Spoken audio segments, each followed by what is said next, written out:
Hi everyone, welcome back to my channel. I just had to make a video today because I was so upset with the Broward County, or should I say Coward County. I was watching the television and also on YouTube a lot of the information that has come out about the school shooting down in Florida, and it's disgusting.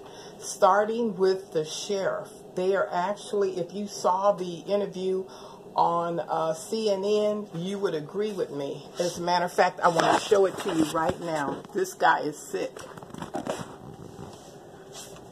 Yeah, listen, if ifs and buts were candy and nuts, O.J. Simpson would still be in the record books. I don't know what that means. There's 17 dead people, and there's a whole long list of things your department could have done differently. How could I? Listen, that's what after action reports are. That's for lessons learned reports are for. I have entered into conversation with Chuck Wexler of the. Yeah, that's what I wanted you to hear. He is making no sense at all about what he's saying.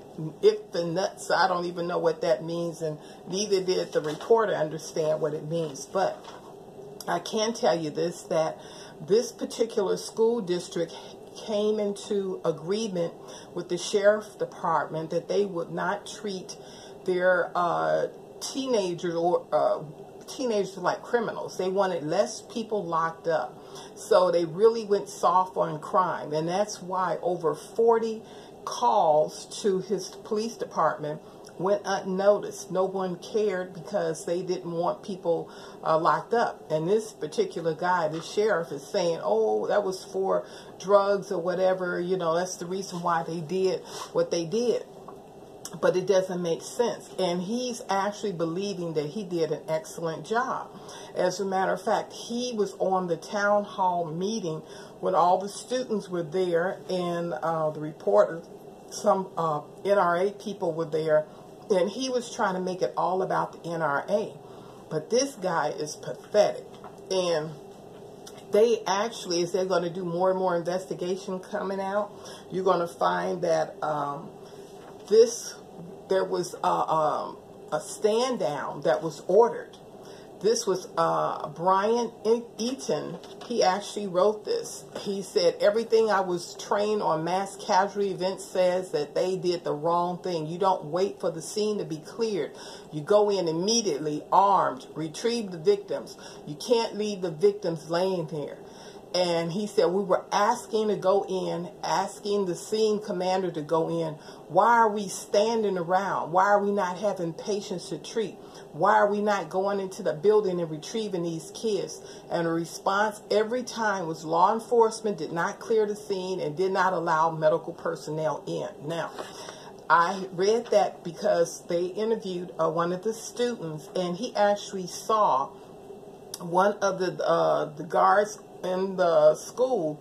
He was just leaned up against the stairwell, pointing his gun to the wall, and they're saying that's Peterson, the guy who got fired. He's being the fall guy, but he just stood there. He didn't do anything. But now it's coming out. It was more than just one officer that didn't go in. It was all 4 officers that did not go in. As a matter of fact, they're saying now it wasn't until the Coral Police department came to the scene that they actually went in. Now, this is what the real clinker is that the shooter actually had left the building and no one still came in. So here people are laying out there dying, bleeding to death. No one's going in. The police department will not allow anyone to go in. They won't even allow the paramedics to go in. So now, you know there's a problem. They need to find out why this happened. Why did 40 calls to the police station never go unanswered? Why was a stand down given for 4 officers who were armed and they had body armor on to protect them? Why they didn't go in? And why did they wait? Like I said, the shooter had already gone. They could have all gone in at that time. there's a lot of questions that are being asked and they need answers for. So I just wanted to make a quick video because of what's going on, and I said everybody needs to know. They need to keep this going. And also, too, just another little side point, he is a progressive. He believes in a democratic order, and which we all know now is nothing but communism or socialism. And these people are virtually against the United States. Oh, and a real important thing. This Sheriff Israel, was with his deputies in a mosque. And one of his deputies was talking about Islam and how it's so great and everything. And they were there to protect them. And again, the liberals, far left, they are not for Americans. They protect anybody and everybody who's not an American. They were in the mosque. They were protecting them and speaking well of them.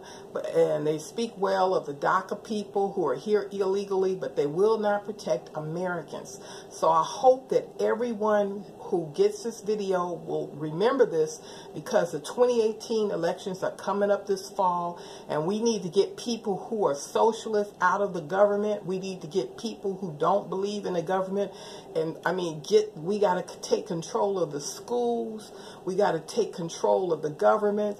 We just got to take control of this country and get rid of the people who hate America. Thank you.